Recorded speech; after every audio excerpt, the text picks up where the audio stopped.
Welcome back after the break. Hello doctor में आज हम बात कर रहे हैं बच्चों के दांतों में होने वाली परेशानियों की। अगर आप भी किड्स टीथ से जुड़ा कोई भी सवाल करना चाहते हैं तो आप इसी वक्त हमें फ़ोन कर सकते हैं और डॉक्टर से सीधी बात कर सकते हैं। हमारे फ़ोन नंबर्स लगातार आपके टीवी स्क्रीन पर फ्लैश हो रहे हैं। और आज हमारे साथ स्टूडियो में मौजूद हैं senior dental surgeon doctor Neena Pandey. Doctor Neena, treatments की बात करते हैं। प्रॉब्लम्स शायद सारे पेरेंट्स को पता है क्या क्या प्रॉब्लम्स होती हैं उनके बच्चों में, लेकिन ट्रीटमेंट क्या उसी तरीके से पॉसिबल है जिस तरीके से बड़ों में ट्रीटमेंट पॉसिबल होता है, या फिर बच्चों के लिए ट्रीटमेंट थोड़े अलग होते हैं? हाँ, बिल्कुल सही कहा। बच्चों में फिलिंग मटेरियल्स कौन कौन से यूज़ करते हैं उसमें थोड़ा फ़र्क होता है। दूसरी चीज़ ये है कि दांत के कितने दिन उसकी लाइफ है उसके हिसाब से हम डिसाइड करते हैं। मतलब ऐसा नहीं है कि जो हमने एडल्ट्स में हम लोग प्रोसीजर्स करते हैं, रूट कैनाल ट्रीटमेंट्स बहुत रेयर होते हैं, इतना आसानी से नहीं होते हैं। फिलिंग्स करते हैं। फिर सेकेंडली प्रिवेंटिव मेजर्स हम लोग काफ़ी पेशेंट को प्रिवेंटिव मेजर्स शायद ज़्यादा ज़रूरी है बच्चों में। बात करेंगे इस पर। एक और कॉलर हमारे साथ हैं, अपना नाम बताइए। मेरा नाम विनीत है। मेरी बच्ची है, 7 साल की है। वो कभी भी जैसे ठंडा पानी पीती है तो उसको बहुत दांतों में बहुत दर्द होता है, तो वो कुछ भी ठंडी चीज मतलब कुछ भी ठंडी चीज नहीं ले पाती। तो उससे क्या काम हो सकता है, आप बताएंगे?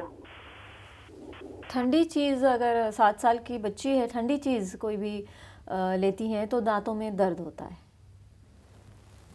तो वही प्रॉब्लम हो सकती है कि हाँ उसके दांतों पे गंदगी हो सकता है जमी हो, जिसकी वजह से थोड़ा सा ठंडी चीज़ों से दर्द होता। पता बच्चों में इतना होता तो नहीं है, और क्योंकि और घिसे तो होंगे नहीं, एनामल वेयर ऑफ नहीं होता है, तो एक ही कारण समझ में आता है कि शायद कुछ दांतों पे डिपॉजिट्स होंगे जिसकी वजह से मसूड़े खुल जाते हैं और ठंडी चीज़ लेने पे दर्द होता है। या फिर कोई दांत टूटा हो, वो भी पॉसिबिलिटी हो सकती है। वो आप दिखा लीजिए किसी डॉक्टर को, तो बेहतर बता पाएंगे वो। जी। जैसे इनका सवाल था, क्या बच्चों के दांत भी सेंसिटिव आजकल ज़्यादा हो गए हैं? आपके पास बहुत सारे केसेस आते हैं। बड़ों में ये प्रॉब्लम बहुत कॉमन है कि ठंडा गर्म लग जाता है, दांतों में दर्द होना शुरू हो जाता है। क्या बच्चों में भी ये प्रॉब्लम कॉमन है? नहीं मनीषा, बच्चों में ये प्रॉब्लम सेंसिटिविटी की उतनी कॉमन नहीं होती है, कम। क्या उसकी वजह ये है कि उनका दांतों का जो इनामल लेयर है वो अभी इंटैक्ट होता है? बिल्कुल वही है। बड़ों में तो ये कि इतने सालों में इनामल लेयर वेयर ऑफ कर जाता है because of misuse of teeth. Misuse मैं कहूँगी, कोई सुपारी खा रहा है, कोई कुछ खा रहा है, कड़ी चीज़ें खा रहा है, गुटखा खा रहा है। और ब्रश कुछ लोग बहुत तेज़ करते हैं, हार्ड ब्रश यूज़ करते हैं, उनको लगता है कि साफ़ नहीं होंगे तो हार्ड ब्रश कस के रगड़ के करते हैं, तो इनामल वेयर ऑफ हो जाता है। बट बच्चों में इतनी कम एज में ये प्रॉब्लम नहीं होती है, तो इसलिए सेंसिटिविटी की प्रॉब्लम कम ही होती है। और वो तभी होती है कि हाँ डिपॉजिट्स हों, उसमें गंदगी जमा हो मसूड़ों पे और मसूड़े खुल गए हों, जिसकी वजह से बच्चों में दांतों में दर्द बहुत कॉमन है। लेकिन डॉक्टर के पास हर बार जाना, क्योंकि हर दूसरे तीसरे दिन बच्चे रात में रोते हैं कि दांतों में दर्द हो रहा है। अब हर बार एक डेंटिस्ट के पास जाना पॉसिबल नहीं होता, बट अगर दांतों में दर्द हो रहा है तो पेरेंट्स क्या करें घर में ताकि वो दर्द कम हो जाए?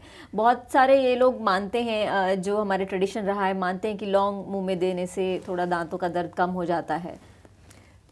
मनीषा, लौंग तो बच्चे नहीं खाएंगे, बड़े तो खा लेते हैं। लौंग में क्लोव ऑयल होता है जिससे जो थोड़ा सेंसेशन को नम कर देता है, बट बच्चों में ये नहीं होता। तो बच्चों में तो घरेलू यही है कि हाँ पेन रिलीविंग सिरप्स होते हैं, पैरासीटामोल या कॉम्बीफ्लैम, या कोई भी सबके घरों में होते हैं, जो भी ऑर्डिनरी पेन रिलीवर्स होते हैं वो ही देना होता है। सिरप है, बच्चा है, छोटा है, 2-3 साल 4 साल का है, सिरप देना होता है। तो जो भी पेन रिलीविंग सिरप्स होते हैं, निमुलेट, कॉम्बीफ्लैम, मतलब टेम्पररी तौर पर वो कर सकते हैं अगर वही, बच्चों हाँ, के दांतों वही में देने दर्द होते हैं। अगर अचानक रात बिरात हो रहा है, लौंग तो नहीं बच्चे लेंगे, तो वो पेन रिलीविंग सिरप देके एक बार डॉक्टर को ज़रूर दिखा लें।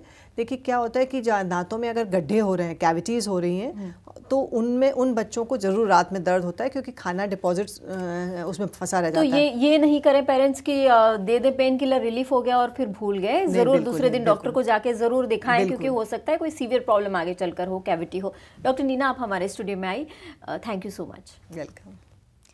हेलो डॉक्टर में आज के लिए बस इतना ही। अगर आपको भी हेल्थ से रिलेटेड कोई भी परेशानी है तो आप हमें फ़ोन कर सकते हैं Monday to Friday at 11:30 AM. Till then, take care and stay fit.